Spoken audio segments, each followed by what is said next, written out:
오늘은 창세기 강의 17번째 시간으로 6장 1절로 12절 말씀을 통해 하나님의 자녀가 하나님의 자녀답게 라는 제목으로 말씀을 전하며 주신 은혜를 받고자 합니다.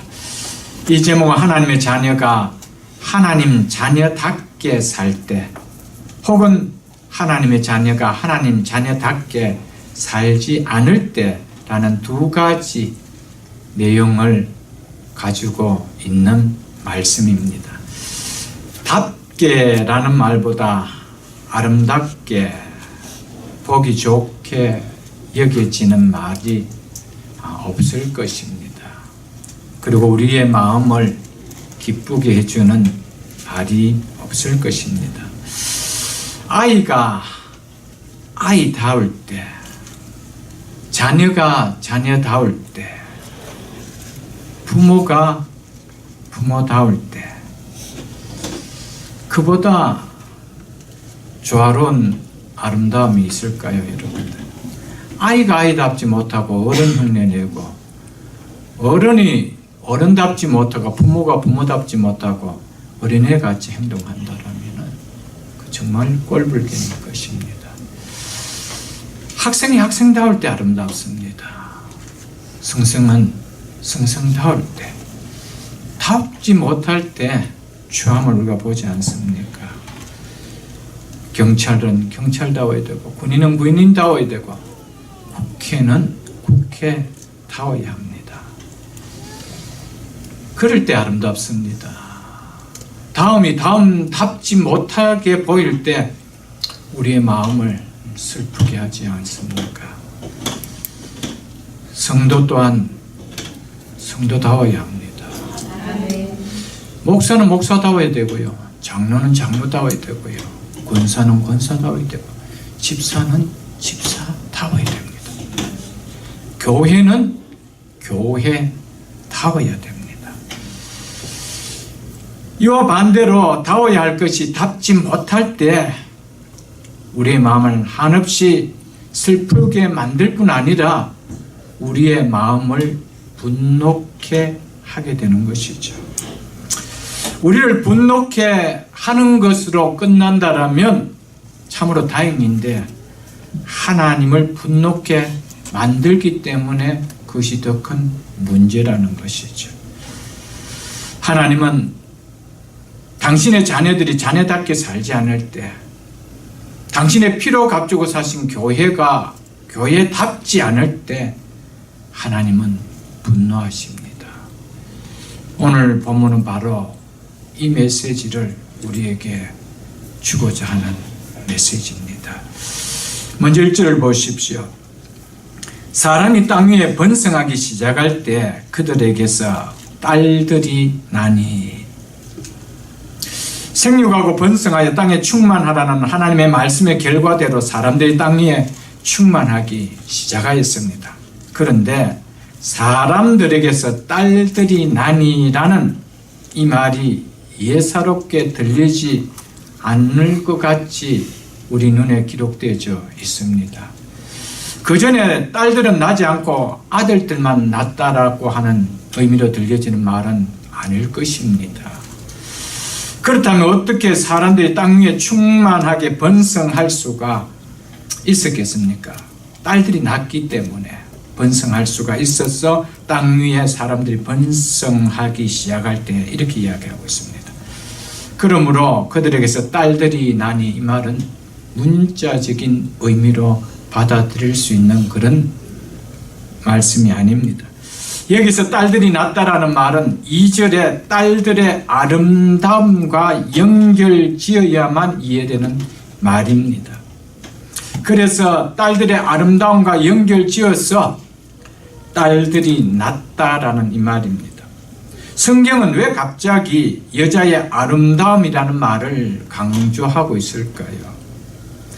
셋의 후손들의 족보에는 여자의 이름이 나오지 않는 것과 달리 가인의 후손은 그 4장 16절에서 22절 사이 보면 아주 짧은 족보임에도 불구하고 여자의 이름이 3명이나 나온다라고 그때 말씀을 드렸습니다. 이는 셋 족보는 약 2000년이 지난 후인 아브라함 안에 사라의 이름이 나오기까지 한 명의 이름을, 여자의 이름을 언급하지 않는 것과 비교할 때 볼 때 시작부터 족보에 여자의 이름을 많이 담고 있다는 것은 뭔가 우리에게 메시지하는 바가 있다라고 전에 말씀을 제가 드렸습니다. 그것은 하나님을 떠난 가인의 후손들의 삶이, 그 문화가 육적 중심의 문화요 삶이었다는 것을 말해주고 있는 것이죠. 그러므로 사람이 땅 위에 번성하기 시작할 때 그들에게 딸들이 났다라는 이 말은 사람의 마음을 자극하는, 사람들의 눈에 육적인 아름다움을 자극하는 타락하는 문화가 땅에 충만하기 덮이기 시작했다 이 말입니다. 사람의 수가 많아질수록 그런 세상이 되었다, 이것을 이야기하는 말입니다. 그래서 5절에 보면은 여호와께서 사람의 죄악이 세상에 가득함과 그의 마음으로 생각하는 모든 계획이 항상 악할 뿐임을 보시고, 이렇게 이야기하고 있습니다. 세상에 무엇이 가득하게 덮였다라고 이야기합니까? 죄악이. 왜냐하면 그들의 마음으로 생각하는 모든 계획이, 그래서 그 마음을 통해서 행동으로 나오는 모든 것이 악한 것밖에 없었다는 것입니다. 가득하다라는 이 말은 세상 어디를 둘러봐도 죄악밖에 보이는 것이 없다라는 것이죠. 어디서도 죄를 발견 안 할 수가 없는 것이 만큼 가득했다는 이 말입니다. 왜 가득합니까? 마음으로 생각한 모든 계획이 항상 악하기 때문에. 여러분, 당시 노아의 한 가정만 남을 만큼 120년이라는 동안 노아는 하나님의 심판이 임할 것을 의로 전파했지만 한 사람도 회개하지 않을 만큼 그 당시의 마음 상태가 이렇게 악했다는 겁니다. 하나님과 완전히 등지고 살았다는 겁니다. 이 시대를 이야기합니다. 그래서 5절은 노아 시대에 대한 하나님께서 평가하신 말씀입니다. 그 시대가 어떻다고 이야기합니까? 사람의 죄악이 세상에 가득한 시대라는 것이죠. 한 사람도 예외 없이 그 마음으로 생각한 모든 계획이 항상 악한 생각밖에 없다는 것이죠. 그래서 11절을 보십시오. 그때 온 땅이 하나님 앞에 부패하여 포악함이 땅에 가득한지라. 그때의 땅의 상태가 어떠했다고 이야기합니까? 땅의 모든 인간의 상태가 어떠했다고 이야기합니까? 하나님 앞에서 부패했다는 것입니다. 하나님 보시기에 깨끗한 것이 하나도 없다라는 것이죠. 포악함이 가득한지라. 밖으로 넘쳐 흐를 만큼 충만하게 덮여 있었다는 겁니다. 그러니 하나님의 공의 하나님께서 심판을 지체할 이유가 없다라는 것이죠. 그만큼 타락이 무르익은 시대였다라는 것이죠. 이는 하나님을 떠난 가인의 후손들은 물론이지만은 초기에 경건했던 셋의 후손들까지 점점 가인의 후손들의 타락의 문화 속으로 잠식되어 온 땅이 죄악으로 가득할 정도로 하나님이 아닌 죄악과 연합하며 살았다는 것이죠. 믿지 않는 사람은 어쩔 수 없이 죄악 가운데 여러분 살 수밖에 없습니다. 죄악이라는 것은 다른 것이 아닙니다. 믿음으로 행하지 않는 것은 다 죄입니다. 성경 그것을 이야기하고 있습니다. 다 자기 중심입니다. 한 번도 하나님 중심으로 생각하면서 행동하는 적이 없습니다. 다 내 눈에 좋은 대로. 내 눈에 좋은 대로 자녀들 양육합니다. 내 눈에 좋은 대로 뭐 대통령으로 만들든지 뭘 하든지 내 눈에 좋은 대로입니다. 뭐 과학자를 만들든지 의사를 만들든지 뭐 변호사를 만들든지 뭐 사업가를 만들든지 운동가를 만들든지 다 내 눈에 좋은 대로입니다. 하나님이 기뻐하시는 데는 없습니다. 여러분, 비즈니스도 마찬가지입니다. 여러분, 무엇이든지 다 내 눈에 좋은 데였습니다. 이 당시가 그랬습니다. 여호와의 이름을 불렀던 셋의 후손까지 하나님 앞에 부패할 정도로 그렇게 됐다는 것이죠. 여러분, 믿는 자까지 이렇게 되었다는 것이죠. 하나님 이것을 도무지 보실 수가 없었다는 것입니다. 그 특징을 2절에서 이렇게 이야기하고 있습니다. 하나님의 아들들이 사람의 딸들의 아름다움을 보고 자기들이 좋아하는 모든 여자를 아내로 삼는지라.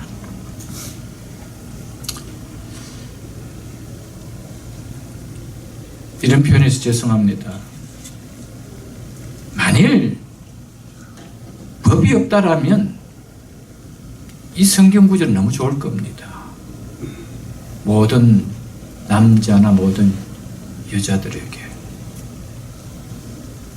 여러분, 법이라는 것이 있기 때문에 그나마 이러면 안 되지 하는 그것이 있어. 그래서 숨어서 적당한 행동을 할 뿐이죠. 여러분, 하나님의 아들들이 사람의 딸들을 보고 자기들이 좋아하는 모든 여자를 아내로 삼았더라. 이것이 노아 시대 때 하나님의 죄악이 얼마나 부패했는지를, 그 땅에 가득히 덮고 있는지를 한 요소를 통해서 보여주고 있는 말씀입니다. 하나님의 아들은 여기에 대한 견해가 여러 견해가 있습니다만 대표적인 것이 천사들로 보는 견해들이 있습니다. 그러나 이것은 계획주의에서는 받아들일 수가 없습니다. 구속사를 볼 때 만일 천사가 타락했다라면 타락과 구속사의 중심은 천사가 되어줄 수가 있죠. 사람이 되어줄 수가 없습니다. 그러므로 이거는 받아들일 수가 없습니다. 그래서 7절에 보십시오. 이르시되 내가 창조한 사람을 내가 지면에서 쓸어버리되. 누가 타락했다는 겁니까? 내가 창조한 사람이라는 것이죠. 그러므로 이 말은 천사들이 아님을 이야기합니다. 만일 천사들이었다면 내가 창조한 사람들과 천사들을 지면에서 쓸어버릴 것이라 이렇게 말했기 때문에 그렇죠. 왜냐하면 꼭 이렇게 설명하는 분들이 있기에, 또 그렇게 적어놓은 책들이 있기에 혹 여러분 그런 말씀을 들었을까 싶어서 우리 개혁주의 신앙에서는 절대 그렇게 받아들이고 있지 않다는 것을 제가 설명하기 위해서였습니다. 여기서 하나님의 아들들은 4장과 5장에 이어지는 문장으로 볼 때 하나님의 이름을 부른 경건한 셋의 후손들을 이야기합니다. 그리고 사람의 딸들은 셋의 후손들과 상치되는 바로 가인의 후손들을 말하고 있는 것입니다. 그러므로 경건한 자손들인 셋의 아들들이 경건치 아니하는 가인의 딸들의 아름다움을 보고 자기들이 좋아하는 모든 가인의 딸 여자들을 아내로 삼았더라 이 말입니다. 딸들만 그렇게 했습니까? 참 아들들만 그렇게 했습니까? 성경 기록되어 있지만 않지만 대표성으로 이야기하고 있는 겁니다. 딸들도 그랬다는 것입니다. 하나님의 딸들이 세상의 아들들의 멋있음을 보고 자기들이 좋아하는 모든 남자를 남편으로 삼았더라. 똑같은 이야기입니다. 노아 홍수로 심판하기 전에 할아버지 무두셀라도 아버지 람멕도 노아로 이어지는 족보에 기록된 셋의 자손들은 하나 없이 다 죽었습니다. 오직 노아만, 그리고 노아의 족보에 이어지는 셈과 함과 야벳, 그 3세 아들만 존재했습니다. 그러므로 여기 나는 하나님의 아들들, 즉 셋의 후손들은 셋의 족보에 기록된 자손들 외에 그때 사람들이 비로소 여호와의 이름을 불렀더라고 하는 족보에 이름이 기록되지 않은 셋의 후손들이 낳은 후손들을 얘기합니다. 이들이 번성하여 하나님 중심의 삶에서 점점점 멀어지기 시작했다는 것입니다. 하나님과 멀어지면서 가인의 후손들과 동일한 삶을 사는 것이 노아 시대에 이르러서는 최악의 상태에 이르게 되었음을 오늘 성경은 이야기해 주고 있는 것입니다.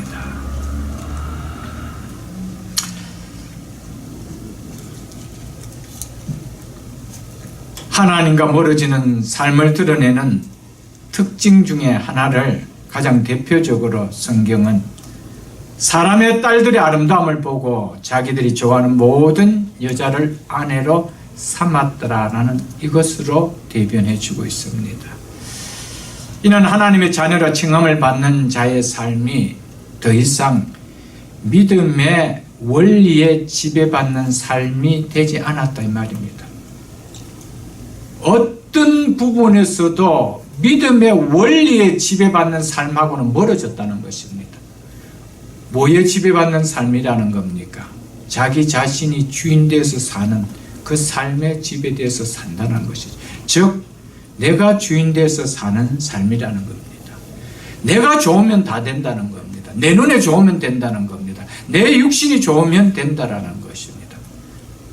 하나님의 자녀라 칭하지만은 믿음의 원리와는 아무런 상관없이 그렇게 살던 시대였다는 것이죠.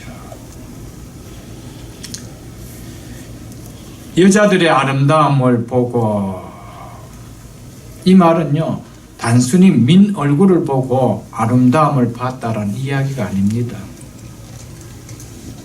세상의 딸들만 아름답고 하나님의 딸들은 다 취했을까요? 그래서 세상의 딸들의 아름다움을 보고 이렇게 이야기할 필요가 있습니까?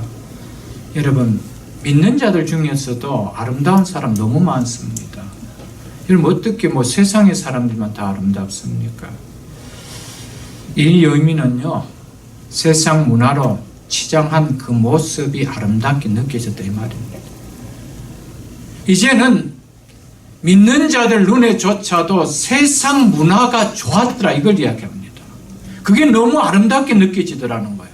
그게 혹해졌다는 겁니다. 필이 꽂혔다는 겁니다. 그래서 그 문화 속에 동화되고 싶었다. 그걸 이야기하고 있습니다.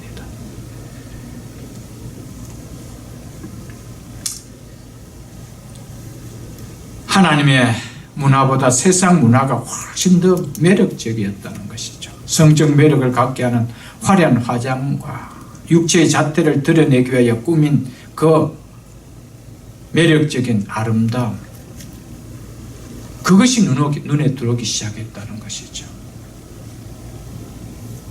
그냥 경건하게 사는 셋의 후손의 딸들은 눈에 들어오지도 않는다는 것이죠. 촌스럽게 보인다는 겁니다.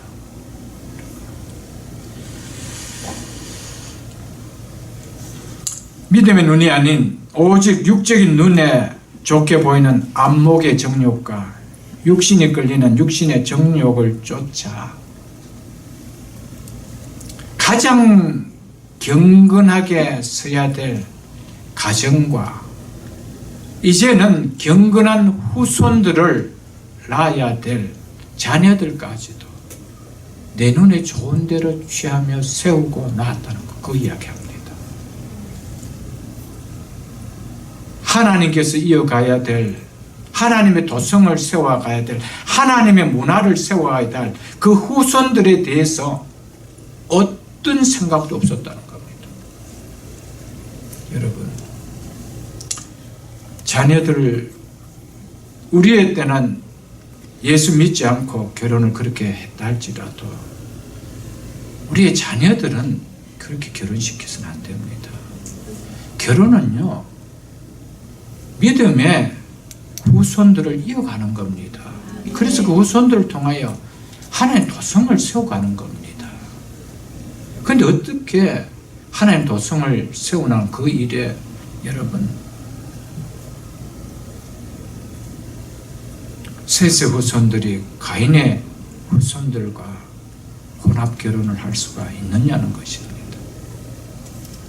내 눈에 좋으면 된다는 겁니다. 여러분, 진짜 우리의 삶이 하나님의 도성을 세우고 하나님 문화를 세우는 그것이 우리의 신앙이라면 생각만 해도 끔찍한 일입니다. 어떻게 그렇게 세워갈 수 있고 그렇게 우리 자녀들에게 그렇게 해나갈 수가 있겠어요, 여러분. 결국 그 결과는 하나님께서 거두는 심판밖에 없었습니다. 성도가 성도답지 못하고 교회가 교회답지 못하게 세상 도성 속에서 하나님의 도성을 클리어하게 세워가지 못하고 하나님의 도성이 세상의 도성 속에 합류되어 버린다면 결국 마지막은 하나님의 심판밖에 없습니다. 이것을 본문을 통해서 클리어하게 여러분들 깨닫지 않으면 안 된다는 사실을 꼭 기억하십시오. 즉 경건한 자손들인 셋의 후손들이 경건치 않은 가인의 후손들의 타락한 문화를 좋아하면서 그것들을 자기의 것으로 삼았다는 것이죠. 이제 무엇이 싫어졌다는 겁니까? 하나님의 문화가, 예배하는 것이, 말씀대로 사는 것이, 믿음으로 사는 것이 너무 촌스럽게 보이고요, 너무 구시대적으로 보이고요, 이 시대에 어떻게 좋아하며 살아갈까 할 정도로 여러분들 그렇게 살아간다는 것이죠.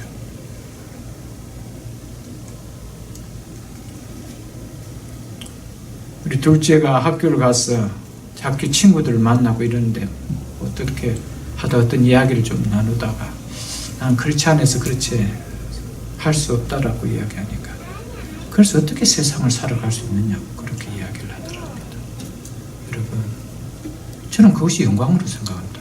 너가 어떻게 그래서 세상을 살아갈 수 있느냐, 그게 진짜 복입니다. 그런 이야기를 들을 수 있다면 그건 복입니다. 여러분, 하나님이 세상을 함께 살아가 주십니다. 여러분, 그게 복이에요. 여러분, 우리는 그 소리 듣는 것을 뭔가 부끄럽게 여깁니다. 뭔가 후퇴되고 같고요, 뭔가 이 시대에 뒤지고 사는 것 같이 느껴져. 괜히 그런 세상 문화 속에 나는 당연히 드러내야 될 자리에 그냥 자연스럽게 들어가는 겁니다. 여러분, 그렇게 들어간 것이 결국 가장 중요한 하나님의 나라를 세우는 가정과 하나님의 나라를 세우는 믿음의 후대들을 이어갈 그 자리까지 세상과 타협했다는 겁니다. 세상과 혼합했다는 겁니다. 여러분, 조그마한 하나가 결국은 가장 중요한 것까지 문을 열어버립니다. 그 결과가 얻는 그것은 우리에게 너무 크다는 것이죠. 무엇을 바라보며 사느냐, 그 바라보는 거 너무 중요합니다. 셋의 아들들은, 셋의 후손의 아들들은 가인의 후손의 딸들의 아름다움을 보고 거기에 보고 필이 꽂혔다는 것이죠. 여러분, 무엇을 보고 사느냐, 이거는 우리 인생에서요 너무 중요합니다. 너무너무 중요합니다. 왜냐하면 결국 무엇을 보고 사느냐가 결국 그것을 내가 나중에 취하고 살게 되기 때문입니다. 선악과가 보였을 때 보암직도 하고 먹음직도 했을 때 결국 그것은 내 입에 들어갔다는 것입니다. 여러분, 세상에 문화를 자꾸 보면요, 나도 모르게 그 문화가 내 가정 속에 들어와 있습니다. 내 삶 속에 자리 잡고 있고요, 내 자녀들 속에 물려주고 있음을 내가 봅니다. 여러분, 자꾸 그쪽으로 생각이 기울게 되면요, 결국 행동으로 되죠. 행동은 열매를 거두습니다. 그래서 성경은 심은 대로 거둔다고 하고 있지 않습니까? 롯은 평소에 늘 양을 치면서 애굽 땅과 같은 소돔 땅을 바라보면서 늘 그리워했습니다. 저 땅 너무 좋다. 저 땅 너무 좋아. 어떻게 저기는 에덴 동산 같고 여호와의 동산 같고 애굽 땅과 같이 그렇게 물이 충만하고 푸른 그린으로 되어 있는가 늘 그리워했습니다. 그래서 땅을 선택할 기회가 오자 두말하지 않고 나 저 땅 선택하게 됐습니다. 왜 그랬습니까? 늘 그것을 바라봤기 때문이었습니다. 여러분, 약속의 땅, 가나안 땅을 버릴 만큼 롯에게는 그 땅이 눈에 들어왔습니다. 늘 바라봤기 때문입니다. 결국 그 땅으로 들어갔습니다. 롯의 부인 평소에 늘 재물에 관심밖에 없었습니다. 그래서 마지막 그 재물이 있는 자기의 집을 향하여 고개를 들지 말아야 되는 명을 받았음에도 불구하고 늘 습관적으로 재물을 바라보는 그 눈이 어디 갑니까? 결국 돌아봤다는 것이죠. 그래서 소금 기둥이 되었음을 우리가 잘 알지 않습니까, 여러분? 엘리사, 어떻게 하면 나도 우리 선생님 엘리야 같이 될 수 있을까? 그 능력을 늘 사모했습니다. 그랬던 그에게 하나님은 갑절의 능력을 주셨습니다. 여러분, 우리가 무엇을 바라보고 사느냐 너무 중요한 겁니다. 여러분들, 믿음의 주여 온전케 하신 예수를 바라보자. 아멘. 여러분, 예수님 바라보고 살 때 그래도 조금이라도 예수님 모습이 나타납니다. 언어도 그렇고 행동도 그렇고 나타납니다. 여러분들, 십자가를 바라보는 자는요 결국 십자가의 은혜가 누려집니다. 천국을 소망하며 바라보는 자는 결국 천국의 풍성한 은혜가 내 것으로 누려진다는 것이죠. 여러분, 바라보는 거 너무 중요합니다. 여러분,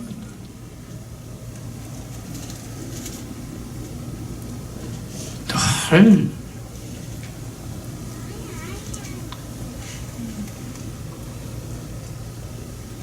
그걸 갑자기 표현이 잘 안 돼요. 증권을 늘 하는 사람은요, 그걸 늘 바라보는 사람은 나도 모르게 자꾸 그쪽으로 갑니다. 여러분, 그 갑니다. 그리고 카지노 좋아하면 그쪽으로 가게 되가 있습니다. 여러분, 뭐 그냥 한번 심심풀이를 했다. 여러분, 심심풀이가 결국 망가뜨리는 거예요. 심심풀이 한 잔이 두 잔 되고요, 두 잔이 세 잔 되고, 그것이 내 위암을 일으키고 그러는 거예요. 여러분들, 우리는 무엇을 바라보고 사느냐? 말씀 바라보고 사십시오. 결국 말씀의 복이 다 내 것으로 되어지는 거예요. 말씀 바라볼 때 말씀 속에 약속한 그 복이 내 가정과 내 자녀들과 내 기업들 속에 그냥 맺히는 거예요. 여러분들, 다른 거 바라보면요 결국 거두는 것은 노아 홍수와 같은 심판밖에는 믿는 자에게 주어질 거 아무것도 없다라는 사실을 여러분들 꼭 기억하십시오. 여러분들. 셋의 후손들과 가인의 후손들 사이에 있었던 것은 혼합 결혼뿐만 아니라 하나님께 세우신 창조의 질서까지 깨면서 자기가 원하는 대로 일부 다처의 가정을 세웠다는 거. 무슨 이야기냐 하면은 하나님의 말씀을 우습게 여기는 자리에까지 갔다는 겁니다. 하나님이 세우신 질서, 하나님이 세우신 법, 하나님이 하신 말씀, 그것까지도 우습게 여긴다는 것이죠, 여러분들. 그때 사람들이 비로소 여호와의 이름을 불렀더라고 한 이 후손들이 하나님의 심판을 초래하는 이런 타락의 자리까지 가고 말았다라는, 이것이 얼마나 우리를 슬프게 하는 것입니까, 여러분들. 하나님의 백성이 하나님 백성답게 살지 못할 때 우리가 이 말씀 보면서 어떤 마음이 듭니까, 여러분들? 하나님의 아들들이 세상의 딸들의 아름다움을 보고 내 원하는 대로, 내가 좋아하는 대로 다 취하는 거. 이 말씀 어떻게 느껴집니까, 여러분들? 이것이 오늘 살아가는 자칭 크리스찬이라고 하는 우리들의 모습이 아닐까요, 여러분들? 우리가 이런 모습으로 이 부분에 있어서 그렇게 살지 않을 뿐이지, 이것은 법으로 정해지고 있고 윤리적으로 손가락질을 받으니까 안 할 뿐이지, 할 수 있는 것은 내가 마음대로 주인 돼서 하고 있지 않느냐는 겁니다.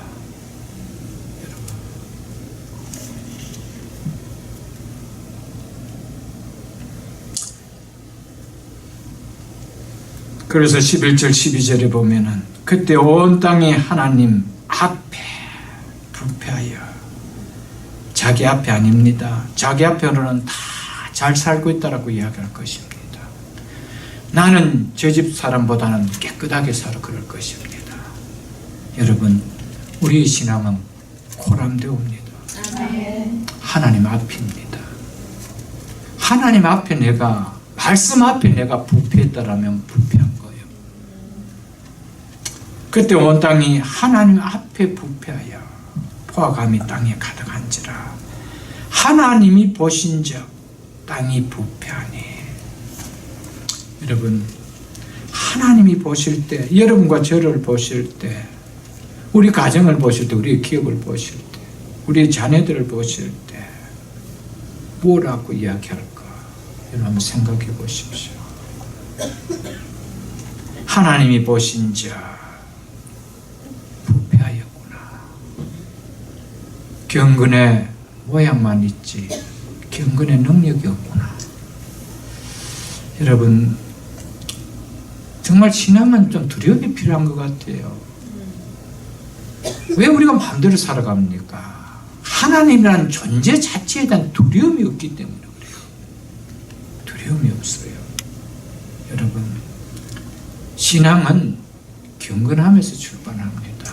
하나님을 경외하는 경건함을 잃어버린다라면, 하나님을 두려워하는 이 경건함을 잃어버린다라면 우리는 신앙이 되어질 수가 없지요, 여러분들. 마태복음 24장을 한번 펴보겠습니다. 마태복음 24장 37절로 39절에 예수님은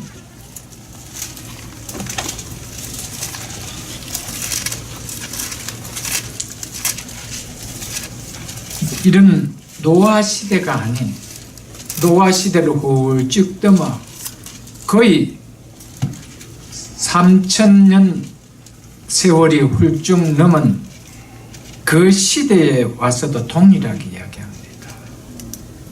지금은 다를까요? 지금도 똑같아요. 그 이야기입니다. 마태복음 24장 37절 보십시오. 노아의 때와 같이 인자의 임함도 이러하니라. 예수님이 살던 그 시대도 그랬다는 겁니다. 더 나아가서 예수님이 다시 재림하실 그때도 다를 바 하나도 없다, 이 이야기입니다. 홍수 전에 노아가 방주에 들어가던 날까지 사람이 먹고 마시고 장가들고 시집가고 있었으며, 홍수가 나서 그들이 다 멸하기까지 못하지 못하였으니요? 깨닫지 못하여 저들이 사는 그것이 무엇인지 전혀 깨닫지 못한다는 것이죠. 인자의 임함도 이와 같으리라. 예수 그리스도께서 임해서 이 땅에 마지막 심판할 때도 똑같은 이 상황이라는 것이죠. 여러분, 먹고 마시고 장가들고 시집가고, 이것은 가인의 후손들만 그런 것이 아니었고 셋의 후손들, 하나님의 아들들도 똑같이 그랬다는 것이죠. 넌 그렇지 않으면 그런 것이 아니고 그렇지 않도 똑같아라고 그렇게 이야기하고 있습니다. 먹고 마시는 일, 시집가고 장가가는 일, 이것이 잘못이 아닙니다, 여러분. 이것이 무엇이 잘못입니까? 왜 이것이 하나님께서, 예수님께서 이 시대에 이것이 잘못이었다라고 이야기합니까? 노아 시대 때 왜 이것이 잘못이었다라고 이야기하고 있습니까? 이 모든 삶의 기준이 자기 중심으로 이루어졌는 것 때문에 그렇습니다. 먹는 것도 마시는 것도 자기가 좋으면 먹고 마신다는 것이죠. 하나님의 말씀이 어떠하든지 상관없다는 것이죠. 장가가고 시집가는 것도 내 기준에 따라 그렇게 한다는 것이죠. 하나님의 생각과는 아무 관계가 없다는 것이죠. 모든 것이 자기 중심으로 살았다는 겁니다. 여러분, 하나님이 그것을 싫어하십니다.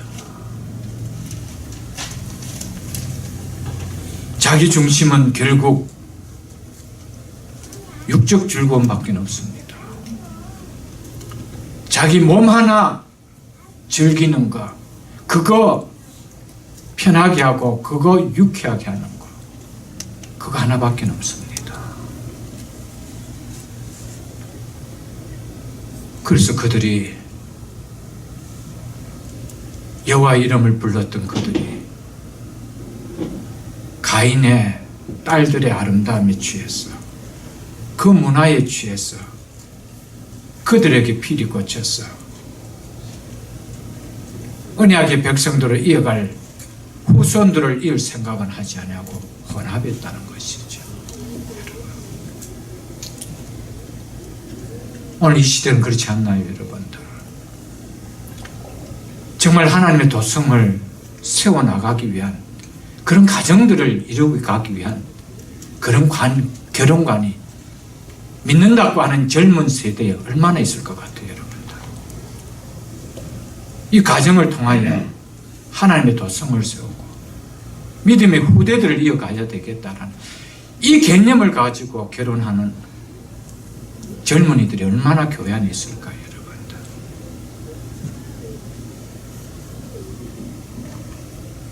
다 그럴듯하게 핑계대지요. 제가 꼭 전도하겠습니다. 제가 십자가 지겠습니다. 그렇게 하죠, 여러분들. 그 십자가 얼마나 힘들단가요, 여러분들? 그 십자가 얼마나 힘들어요, 여러분들? 왜 그때요 그 십자가 져요? 차라리 선교 가지. 안 져도 십자가 왜 집니까? 육적 즐거움 때문입니다. 육적 만족 때문에 그럽니다. 세상의 그 문화, 그것이 좋았어. 겪지도 말아야 될 그 힘든 과정들을 얼마나 많이 겪습니까? 여러분, 우리 자녀들에게 그렇게 물려주지 마세요, 여러분. 좀 못해도 믿는 자녀들과 꼭 혼인시키십시오. 그거 두고 여러분 지금부터 기도해야 됩니다. 유아 세례 받을 때부터 기도해야 돼요. 어디서 클지 모르지만 하나님 믿음으로 크게 하옵소서. 그들이 만나서 하나님의 나라를 세워가고 믿음의 후대들 또 이어가는 가정들로 세워가는 만남 되게 하옵소서. 여러분, 이거에 대한 바람이 있으면 열매 맺습니다. 근데 이런 대한 바람조차도 없다라는 것이죠, 오늘 시대가. 그러니까 내 눈에 좋은 대로 하겠다는 거예요. 눈에 좋은 대로. 여러분, 너무 안타깝죠, 여러분들. 그래서 디모데후서 3장에 보면은 사도 바울이 이렇게 말씀하고 있습니다. 한번 펴보십시오. 345쪽에. 345쪽에. 디모데후서 3장 1절과 2절을 제가 읽어드리겠습니다. 너희는 이것을 알라. 말세에 고통하는 때가 이르니 사람이 자기를 사랑하며 돈을 사랑하며 자랑하며 교만하며 비방하며 부모를 거역하며 감사하지 아니하며 거룩하지 아니하며 이것이 말세에 나타날 징조라는 것이죠. 주님이 오시기에 가까우면 가까울수록 드러나는 징조라는 겁니다. 그것은 어디에도 드러난다는 겁니다. 교회 안에도 이렇게 드러난다는 겁니다.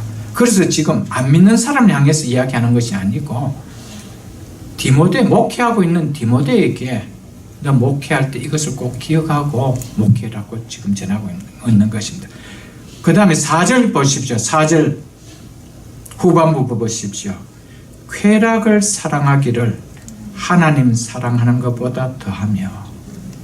여러분, 너무 그런 자들은 하나님 자체 존재가 없습니다. 지금 누구에게 이야기하는 겁니까? 믿는다고 하는 자들에게. 쾌락을 사랑하기를, 내 육체적 즐거움을 누리는 것을 하나님 사랑하는 것보다 더하다는 것이요. 그래서 먹고 마시고 장가들고 시집가고 이 모든 것이 내 중심이라는 거예요. 하나님 중심은 없다라는 것이죠. 여러분, 인자의 인함도 노아 홍수 전에 방주에 들어가기 전까지 그들이 행했던 것과 똑같다는 겁니다. 여러분, 이런 사실을 보면서 아, 이렇구나, 이래도 괜찮구나, 이야기가 아닙니다. 정신 차리고 살아라, 이 말이죠. 여러분, 너무 중요한 이야기입니다. 여러분,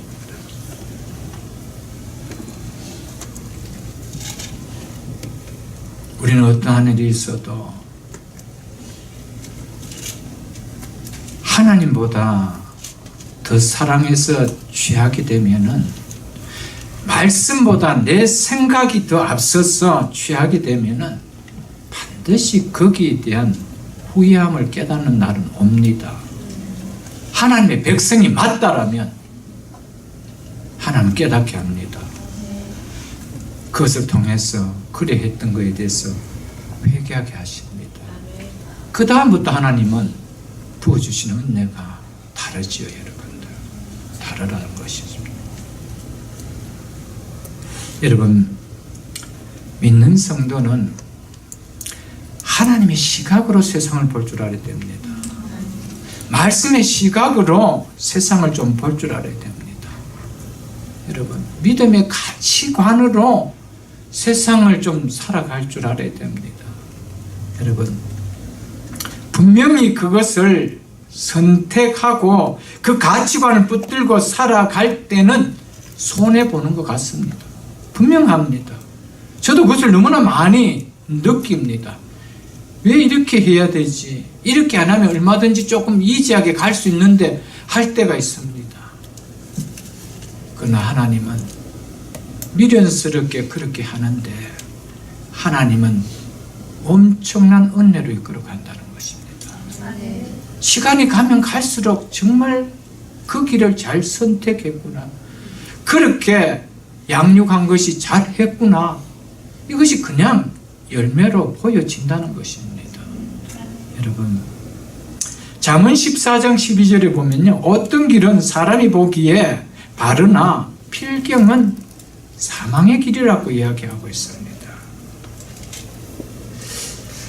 어떤 길은 사람이 보기에 그것이 훨씬 더 잘 되는 길 같이 해서 내가 붙들었고 그 길을 갔는데 필경은 후회하는 길이다, 이 말입니다. 그 후회하는 시간은 그렇게 길지 않습니다. 정말 길지 않습니다, 여러분들. 여러분, 믿음의 시각을 가지고 살아보십시오. 하나님의 말씀을 정말 권위를 두고 그 말씀을 붙들고 한번 살아보십시오. 하나님은 그 말씀에 대해 책임져 주십니다. 어제도 새벽 기도 때 말씀을 드렸지만 시편 119편 7절에서 9절에 보면 여호와의 율법은 즉 하나님의 말씀은 완전하다고 이야기했습니다. 여호와의 증거는 즉 하나님의 말씀은 확실하다고 이야기했습니다. 여러분, 여호와의 교훈은 하나님의 말씀은 정직하다고 이야기했습니다. 하나님의 말씀이 우리를 속인 적이 하나도 없다 이 말입니다. 하나님의 말씀은 완전합니다. 확실합니다. 여러분의 생각과 여러분들의 그 붙드는 선택이 확실함을 믿습니까? 어떻게 그거 할 수 있나요? 여러분, 그 선택이 확실하고 그 선택이 완전했다라면 후회할 일이 없잖아요. 근데 늘 얼마 있어 돌아가면 후회하잖아. 내가 왜 그때 그것을 선택했을까? 왜 그때 그렇게 했을까? 후회하잖아요, 여러분들. 완전한 게 없습니다. 확실한 게 없습니다. 절대 정직하지 않습니다. 우리를 늘 속입니다. 하나님의 말씀만이 정직합니다. 하나님의 말씀만이 확실하고요. 하나님의 말씀만이 완전합니다. 절대 우리를 속이지 않습니다. 우리를 후회스럽게 만들지 않습니다. 기쁨입니다. 결과는 열매입니다, 여러분들. 이 사실을 여러분들 꼭 기억하십시오, 여러분. 3절을 보십시오. 여호와께서 이르실 때 나의 영이 영원히 사람과 함께 하지 아니하리니 이는 그들이 육신이 됩니다. 그러나 그들의 나는 120년이 되리라 하시니라. 그들을 향해서 어떻게 하겠다고 하나님 말씀하십니까? 나의 영이 영원히 사람들과 그들과 함께 하지 아니하리라 이렇게 이야기하고 있습니다. 이 의미는요, 여기서 영이라는 것은 영이라는 이 히브리어 루하라는 이 단어는 숨을 이야기합니다. 그래서 7장 22절에 보면은 기식이라는 호흡으로 그렇게 표현하고 있습니다. 그 다음 바람이라고 표현할 때도 이 루아르를 씁니다. 우리의 성경에 같이 영이라고 표현할 때도 그렇게 씁니다. 그러나 여기서 나의 영은 성령을 의미하는 말이라기보다는 여기서는 인간에게 준 생명을 이야기합니다. 호흡을 이야기합니다. 그래서 세번역 같은 데서는 생명을 주는 나의 영이 사람 속에 영원히 머물지 않을 것이라고 그렇게 번역했습니다. 그러면 이 의미는요, 인간이 타락의 절정에 다르기 때문에 하나님이 홍수로 심판하신다는 것이죠. 그래서 인간에게 주어졌던 생명, 즉 호흡을 내가 도로 거두어 가시겠다 이 말입니다. 그 의미가 나의 영이 영원히 그들과 함께 하지 아니하겠다는 겁니다. 그들을 내가 다 쓸어 가겠다는 겁니다. 그들의 호흡을 내가 다 거두어 가겠다 이 이야기입니다. 결국 이 말은 장차 이 말은 홍수가 임할 것에 대한 선포입니다. 그래서 그들의 날은 지금부터 얼마밖에 없다라고 이야기합니까? 그들의 생명은 지금부터 120년밖에 없다라는 거예요. 거기 순종 안 하면은 그들은 다 그것으로 끝이라는 거예요. 내가 함께 하지 못하고 내가 준 호흡을 내가 거두어 가겠다는 그 이야기입니다.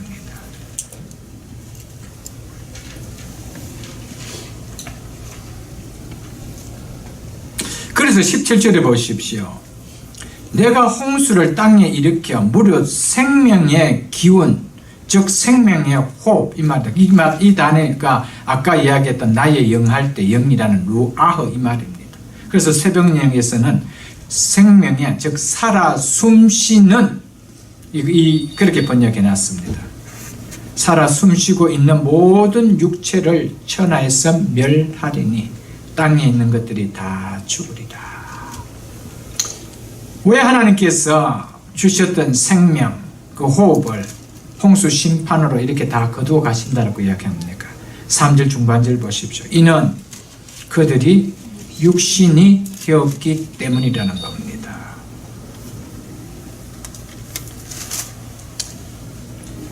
여기서 여기서 육신이라는 이 히브리 단어 바살이라는 이 단어는 몸을 의미하는 말이 아닙니다. 죄의 오염으로 심하게 타락된 육체, 즉 인간을 가리키는 말입니다. 때로는 이 단어는 짐승을 가리킬 때도 바살이라 이렇게 쓰고 있습니다. 그래서 7장 21절에 보면은 이렇게 표현했습니다. 땅 위에 움직이는 생물, 이때가 여기에서 표현했던 그들이 육신이 됩니다 할 때 육신, 바살이라는 단어와 같은 단어입니다. 땅 위에 있는 움직이는 바살이 다 죽었으니, 이 바살은 짐승을 가리키죠. 곧 새와 가축과 들짐승과 땅에 기는 모든 것들과 모든 사람이라. 그러므로 사람이 육신이 됐다, 바살이 되었다, 이 말은 타락한 가인의 후손들은 물론이지만 하나님 중심으로 살아야 할 경건한 셋의 후손까지도 동물들처럼 먹고 마시고 장가가고 시집가는 본능적인, 동물의 본능적인 그 모습만 가지고 살아갔다, 이 말입니다. 그래서 내가 그들을 거두어 가겠다, 이렇게 이야기하고 있습니다. 여러분, 하나님의 백성이 하나님답게 살지 못하고 동물처럼 인간의 본능적으로 자기 중심적으로 자기 만족적으로 육체적으로만 살아갈 때는 하나님 거두어 가신다는 거예요. 심판하신다는 겁니다, 여러분. 그래서 여호와께서 나의 영이 영원히 사람들과 함께 하지 않겠다라고 선언하신 것입니다. 아담이 타락하고 있는 이래로 모든 인간이 다 죄인으로 태어났지만 이 말씀이 있기 전까지 한 번도 인간을 향해서 바살이라고 이렇게 표현한 적은 없습니다. 얼마나 타락했으면, 타락의 정점에 이랬으면 짐승과 같다라고 이렇게 표현했을까요, 여러분들? 여러분, 우리가 사람의 모습만 했다라고 하나님 보시기에 사람이 아닙니다. 하나님 우리를 향해서 바살 이렇게 하면 끝나는 거예요, 여러분들. 여러분, 먹고 마시고 시집가고 장가가고 사업하고 사람 만나고 모든 것이 무엇이 중심입니까? 내 육적 하나 즐거움, 이거 위해서 돈 벌입니까? 여러분, 그거 하나 즐기기 위해서, 누리기 위해서 결혼하는 겁니까? 우리 자녀들도 그래서 눈이 맞아서 결혼하는 겁니까, 여러분들? 그거는 아니라는 것이죠, 여러분.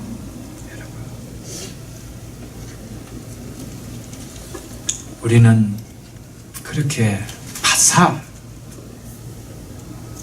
너희가 육신이 됨이라, 이 소리는 제 손 듣지 않고 살아야 된다는 것이죠, 여러분들.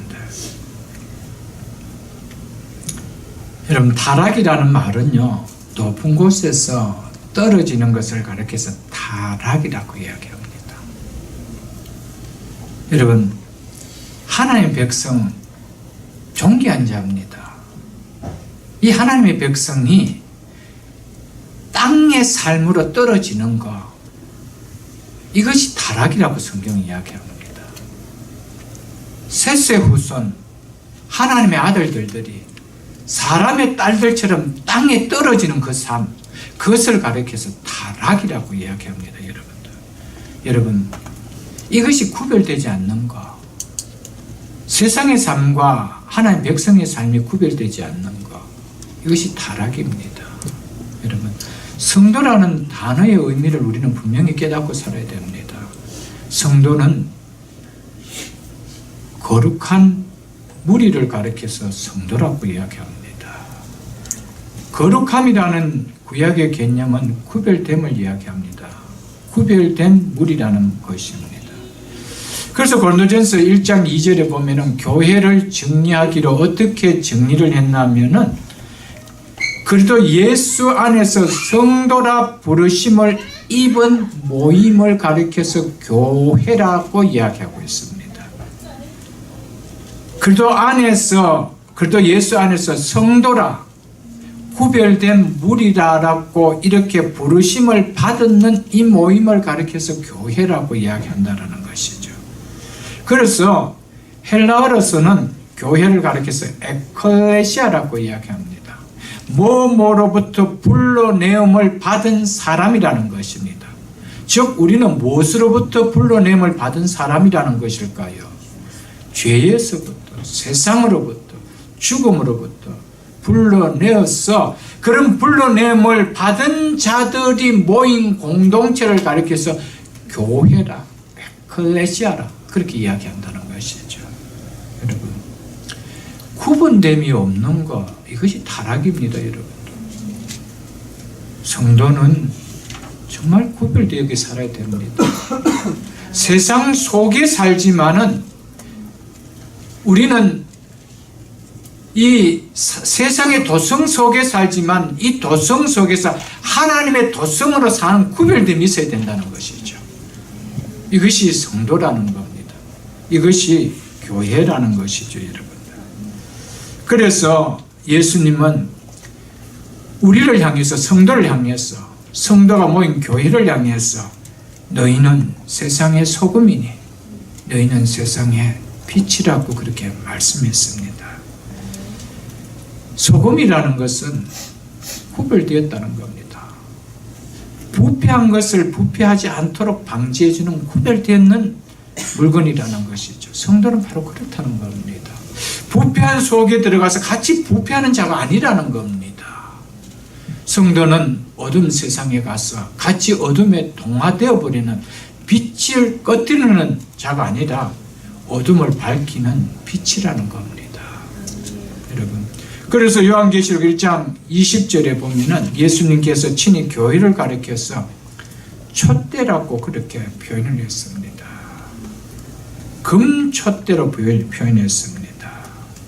여러분, 금이라는 것은 불변성을 이야기합니다. 촛대라는 것은 교회의 본질이 무엇인지, 교회의 존재의 목적이 무엇인지를 알려주는 표현입니다. 촛대는 어둠을 밝히는 것이죠. 교회는 어둠을 밝히는 목적으로 세워졌다는 겁니다. 그것이 존재 이유라는 것이죠. 세상의 빛을 드러내야, 하나님의 빛을 드러내야 될, 생명의 빛을 드러내야 될, 소망의 빛을 드러내야 될 것이 교회라는 것입니다. 그것이 교회의 존재 목적이라는 것이죠. 금은 불변성을 이야기합니다. 교회는 그 불변성을 잃어버려서는 안 된다는 겁니다. 그래서 교회를 향해서 금촛대라. 여러분, 교회가 이 구별됨을 잃어버린다라면, 성도가 이것을 잃어버린다면 희망이 없는 것이죠, 여러분들. 사랑하는 성도 여러분, 우리 노아의 사건을 보면서 이 시대의 성도와 교회를 향해서 주시는 메시지가 뭘까? 하나님의 자녀는 하나님답게, 그 뒤에는 무슨 이야기인지 여러분들이 붙이십시오. 답게 살아야 됩니다. 답게 서 나가야 됩니다. 세워져야 한다는 것이죠. 그것이 하나님을 기쁘시게 하는 삶이라는 겁니다. 그런데 4절에 보십시오. 당시에 땅에 네피림이 있었고 그 후에도 하나님의 아들들이 사람의 딸들에게 들어와 자식을 낳았으니 그들은 용사라 고대의 명성이 있는 사람이더라. 그때에 네피림이 있었다. 제가 설명을 드리지 않고 제가 정리만 해드리겠습니다. 네피림은 거기 우리가 보면은 장부라고 그렇게 표현되어 있죠. 거인을 이야기합니다. 거인. 그래서 킹 제임스 버전 같은 데는 자이언트라 그렇게 표현해 놓았습니다.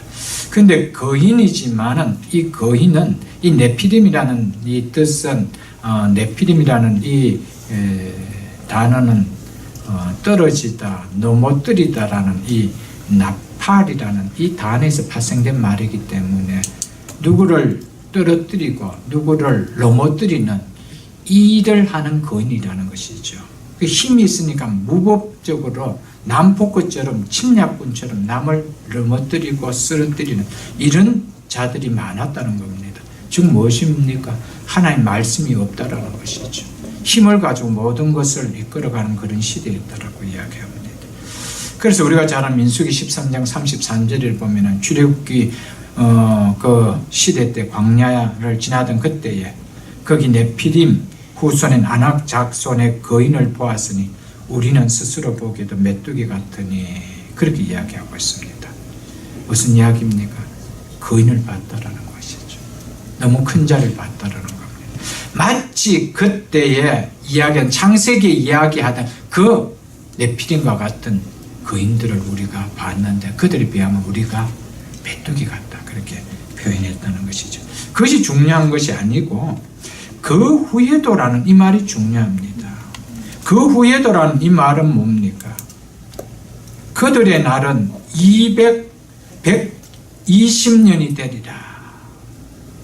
너희들이 이제는 회개하고 돌아오지 아니하면은 이제는 너희 생명 이것을 끝난다. 이걸 이야기하죠. 은혜의 기간을 줬음에도 불구하고 어떻게 됩니까?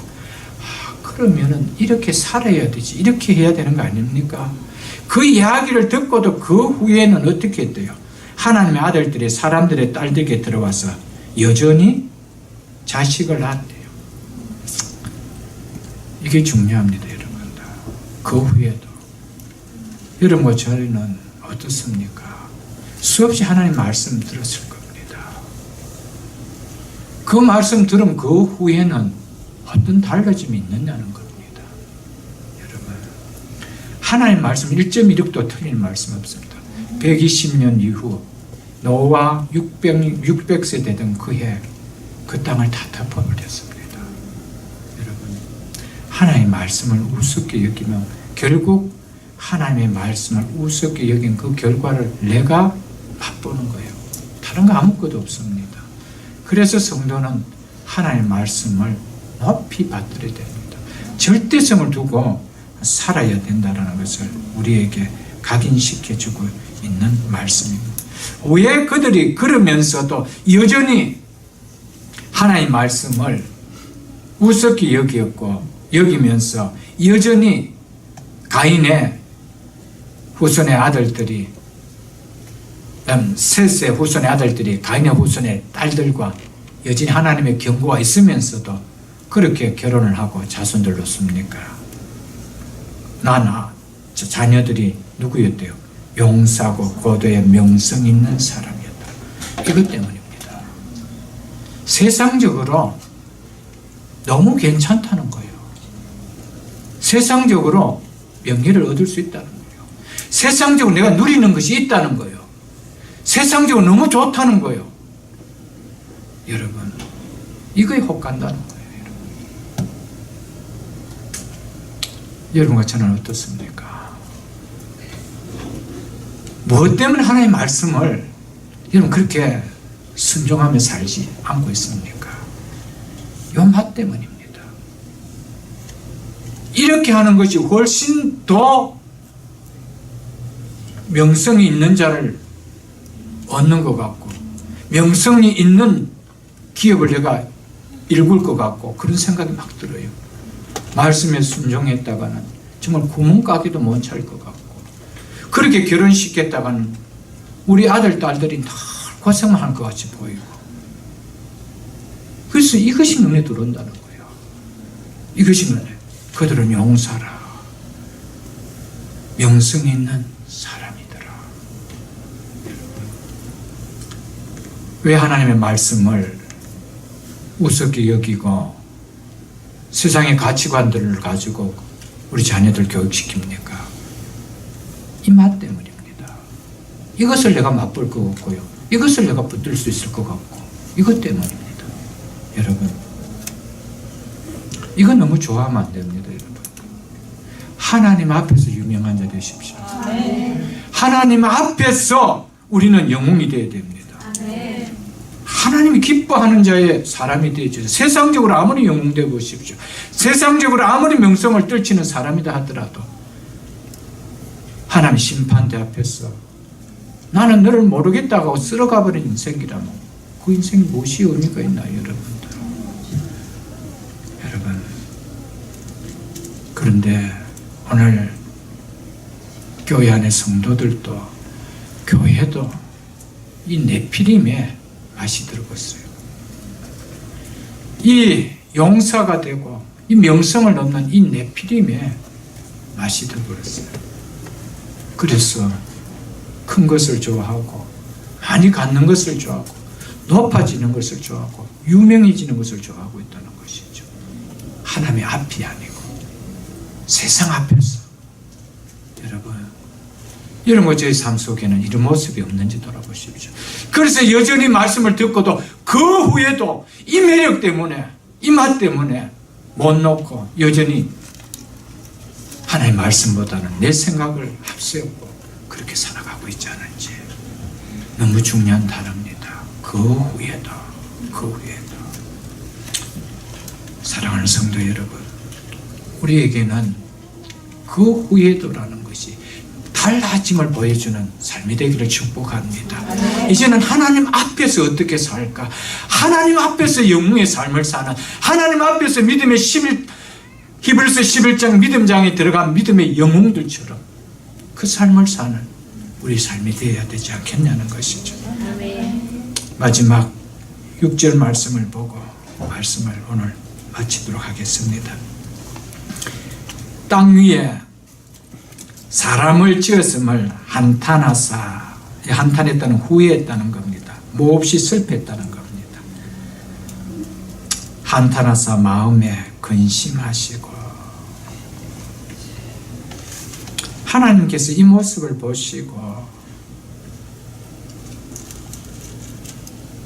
가인의 후손들뿐만 아니라 셋의 후손들까지 이렇게 하는 모습을 보시고 하나님은 당신이 지으신 사람들 보고 한없이 슬퍼했다고 이야기합니다.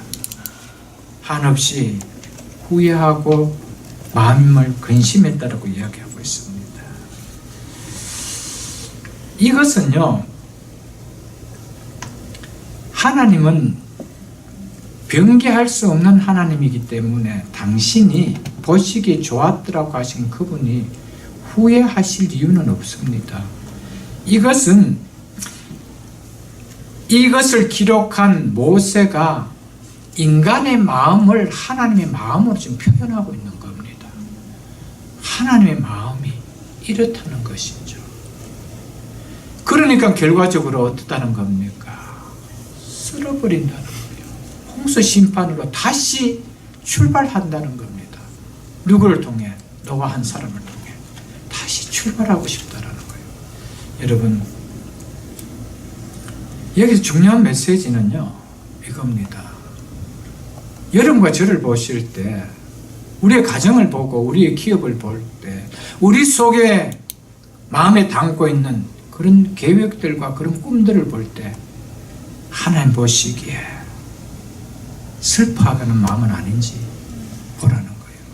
그것을 다 지워버리고 싶은, 여러분들이 갖고 계는 그 계획들 다 지워버리고 싶은, 그런 경영하는 비즈니스 방법을 다 지워버리고 싶은, 자녀들을 그렇게 양육하는 그 양육법을 다 지워버리고 싶은 그런 마음이 아닌지 한번 돌아보라는 것이죠. 여러분,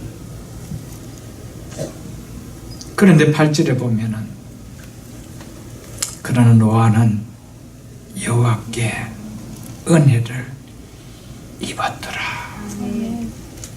여기서 여호와께라는 벤의 여호와, 이 말은 여호와의 눈에, 이 말입니다.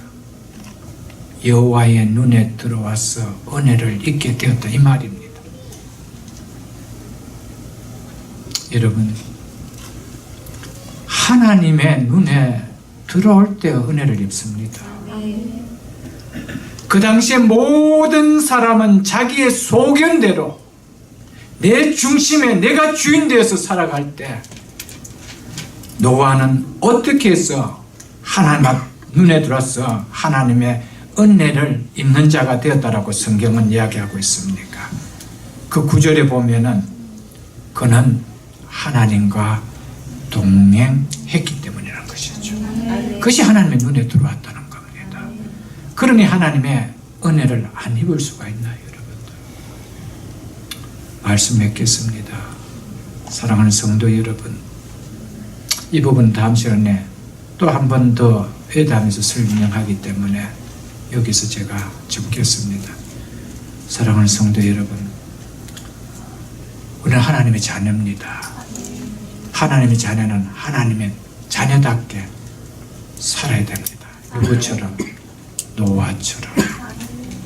여러분, 가인의 후손들처럼, 참 셋의 후손들처럼 다 자기의 소견대로 보기 좋았던 대로 살아가면서 살아간 이들과 다르게 하나님의 자녀들처럼 우리는 살아가야 된다는 것이죠. 그때 이 땅을 살아갈 동안 하나님의 은혜를 입으면 살아갈 수가 있습니다.